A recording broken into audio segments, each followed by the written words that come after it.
Hi guys, welcome back. Today we are going to be talking about quadratic regression. We'll also touch on a little bit of linear regression as well. You will want to be open to page 167 in your Springboard book. That's where we're going to start out. You will need a pen or a pencil, and you'll definitely want a graphing calculator or to be opened to desmos.com because I'm going to walk you guys through some steps, okay?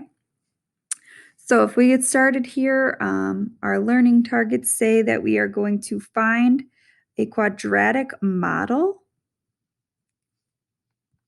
for a given table of data, and we are going to use a quadratic model to make predictions.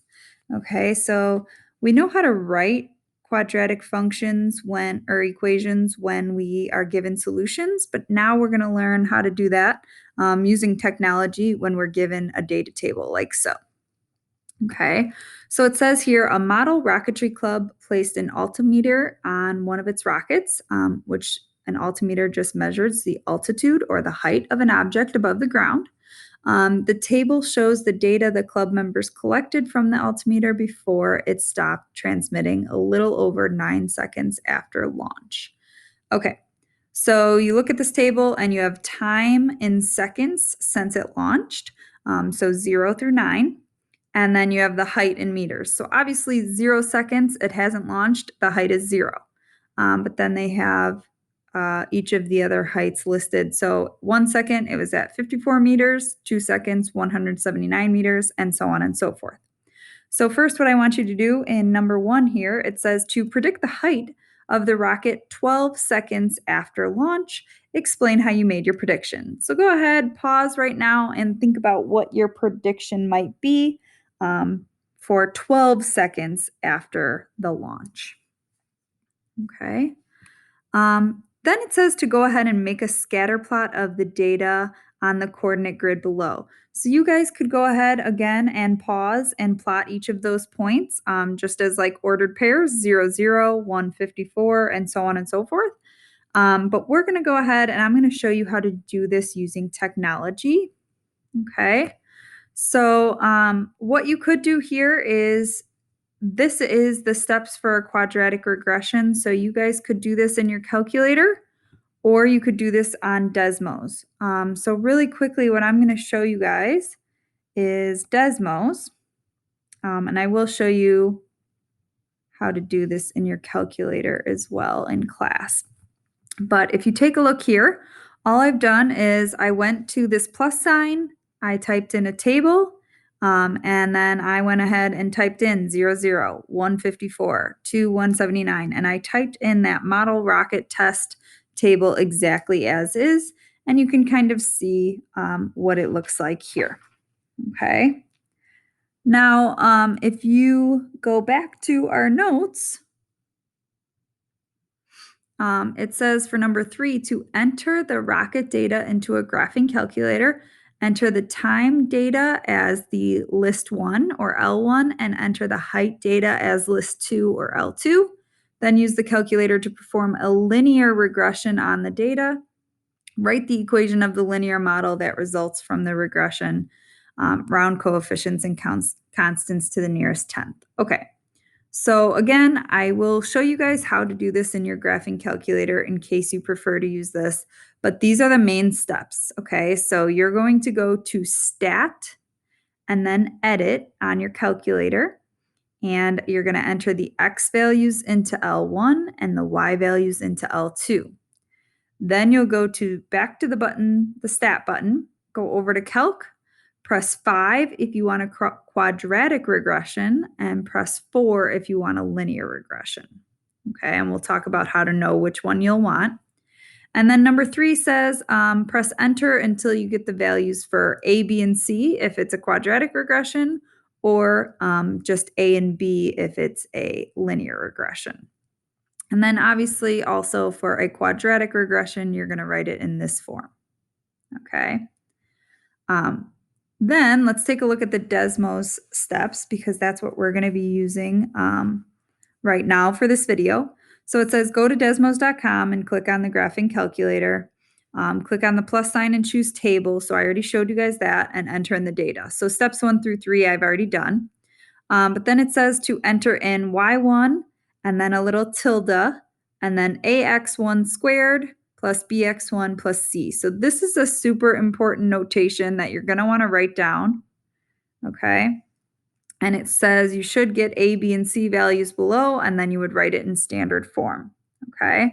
So let's go ahead and go back to Desmos here. And I'm going to go ahead and type in two different things. First, I'm going to type in a linear regression. So what should that look like? That's going to be y1. And you have to put y1 so that it knows you're talking about this column. Okay. So y1 tilde. For some reason, Desmos uses tilde instead of equal. And then you would do mx1 plus b. Okay, so that gives you what the line would be here if we were talking about a linear regression. So this line here is y equals, and then we would just plug in our m, which looks like it's 41.37 x, and then plus b would be 71.44.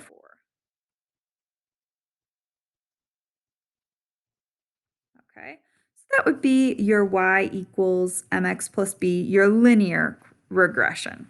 Okay, then let's also take a look at what would be our quadratic regression. So this one, again, you're going to type it in as y1 and then the tilde, and then you're going to do ax1. Again, x1 is just telling us, okay, now we're looking at this first column. That's what they want you to use. And then we need to go shift 6 for a squared. So ax squared plus bx plus c.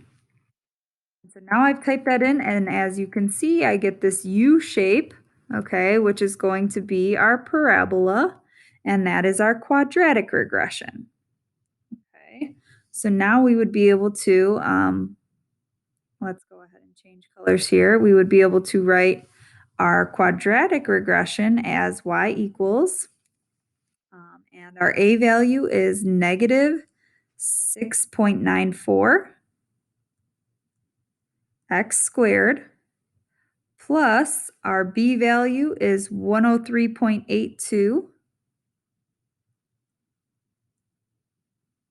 and we're going to put an x on that. And then our c value is a negative, so minus 11.84. Okay, so what we just did there is we came up with a linear regression and a quadratic regression for both for the same set of data, this rocket launching, right? So both for our data there. And now we need to figure out which of those is a better fit. So maybe you remember us talking about a line of best fit, or maybe you remember that from Algebra 1. But we need to see which of these regressions is a better fit.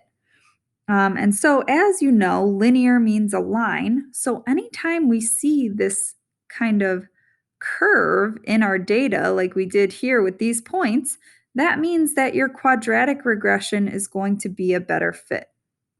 Okay, so in this case, your quadratic regression is definitely going to be a better fit. And if you wanted to, we could even use this to see what our, remember how we predicted what it would be at 12 seconds? So now we can even see, okay, here's 12 seconds. Let's follow that up and see, okay, at 12 seconds, it will most likely be at 234.78. Okay, so do you guys see that? So if you guessed anywhere in the 230s, that was a pretty good prediction. Okay, because obviously what's going to happen with a rocket is it's going to go up, but what goes up must come down. Okay. So that's how you do this on Desmos. Again, in your calculator, you're going to be using that stat button and plugging it into your L1 and L2.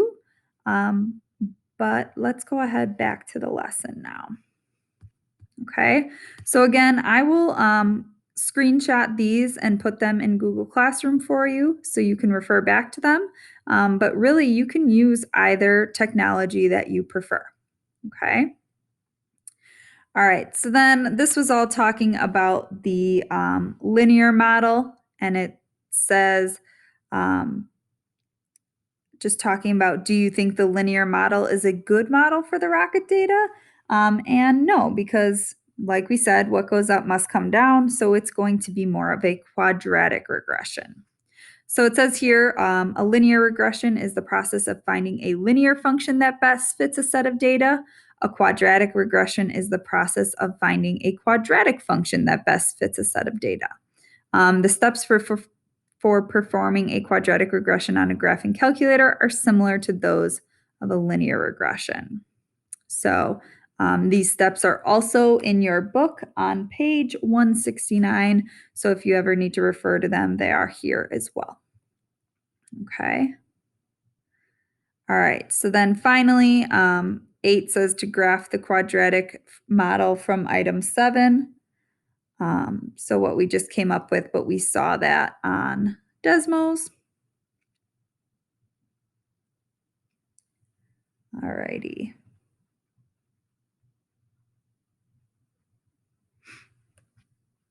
Okay.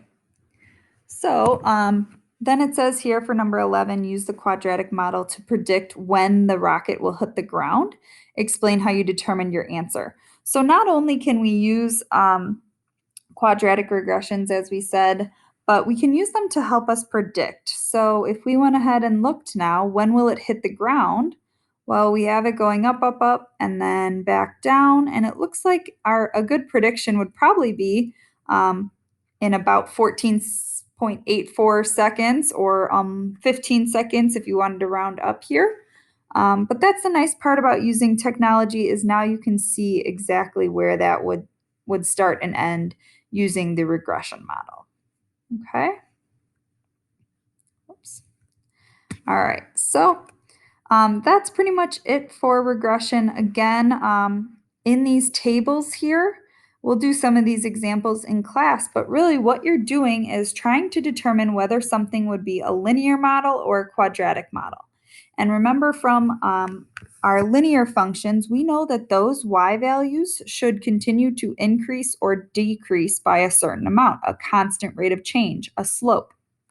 But your quadratic models are usually going to have some numbers where you see them going up and then you see them going back down, or vice versa. You see them going down and then they start going back up because they have that curvature in them, where a linear model, you will not see that. Okay, so we'll do some practice with that tomorrow in class, and that's it for regression. Have a good one. Bye-bye.